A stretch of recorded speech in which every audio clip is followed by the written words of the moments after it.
Close your eyes for a moment. Imagine a world that doesn't exist yet feels real. A place where every surface glimmers with possibility, where gravity bends to your will, and where the air hums with the pulse of unseen code. You take a step and suddenly, you're not in your room anymore. You're somewhere else entirely. Not a dream, not a fantasy, but a constructed reality so vivid, so complete, it wraps around you like a second skin.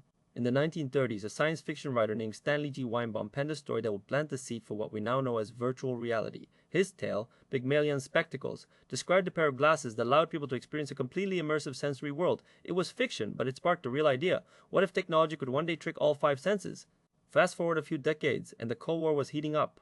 With space exploration and computer science in their infancy, the US military began exploring new ways to train pilots. In the 1950s, an inventor named Morton Heilig entered the scene. He was fascinated by how humans experienced the world, and he believed that television was missing something: immersion.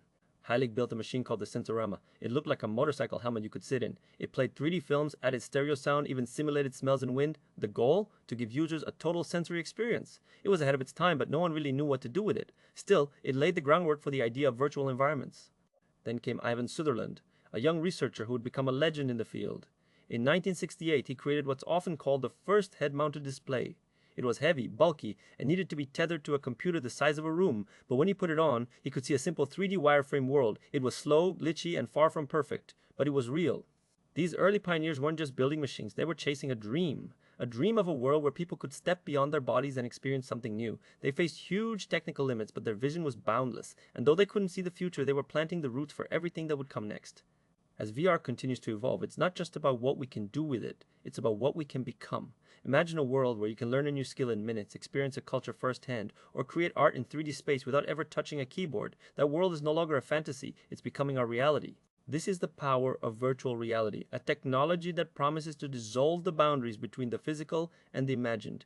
But how did it all begin? How did the idea of a digital world, once the stuff of science fiction and speculative minds, become something we can now step into, touch, and feel? The 1980s brought a new wave of optimism. It was a time when the dream of virtual reality began to feel like it might actually become real.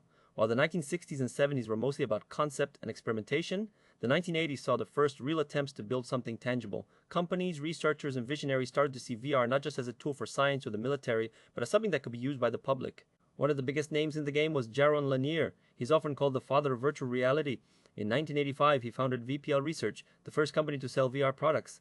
They developed the data glove and the iPhone, early versions of what we now recognize as VR headsets and controllers. These were clunky, expensive, and limited by the technology of the time, but they were the first steps toward what we now take for granted.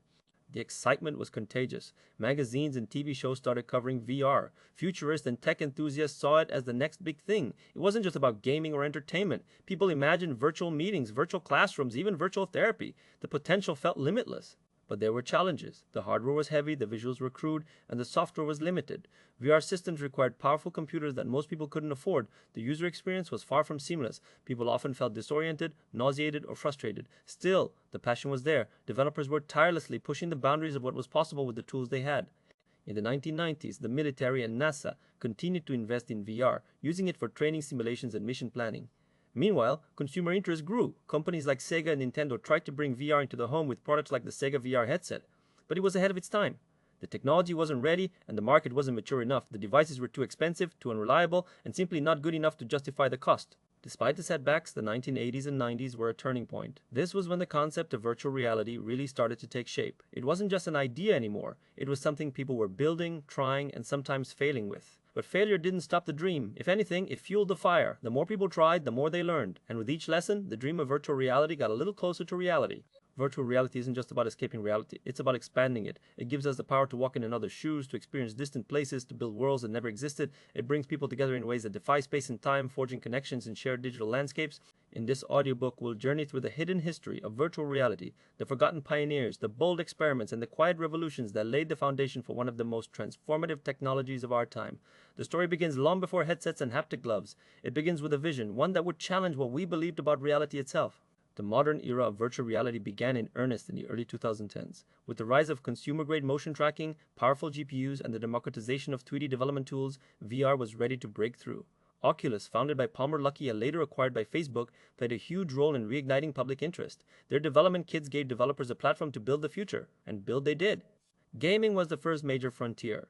Titles like Beat Sabers, Half-Life, Alex, and Superhot VR showed that VR wasn't just about looking cool, it could deliver deeply immersive, interactive storytelling. But VR didn't stop there. It expanded into education, where students could take virtual field trips to the surface of Mars or inside the human body. In healthcare, surgeons trained in virtual operating rooms, and patients found relief from pain and anxiety through guided VR therapy. Then there's the world of social VR. Platforms like VR Chat and Meta's Horizon Worlds allow people to connect in entirely new ways, meeting face to face in virtual spaces, playing games, attending concerts, and even going to school. It's not just about technology anymore, it's about people, about how we connect, learn, heal, and imagine. Today, VR is more accessible than ever. Standalone headsets like the Oculus Quest and Meta Quest have removed the need for high-end PCs, making it easier for anyone to step into a new world. And with companies like Apple, Sony, and even startups like Varjo and Pico entering the space, the future looks brighter than ever. As we look to the future, the possibilities are as boundless as our imagination. We're standing at the edge of something truly transformative. Virtual reality may one day become as essential as the internet, as natural as a conversation. It could redefine how we work, how we heal, how we tell stories, and how we understand ourselves. Let's go back to the beginning, to the moment when the dream of virtual reality first took shape. So what does this all mean? It means we're not just building technology, we're building new ways of being. Virtual reality is more than a tool. It's a bridge between what is and what could be, a mirror to our deepest desires, a canvas for the future. The journey is far from over. In fact, the best is yet to come.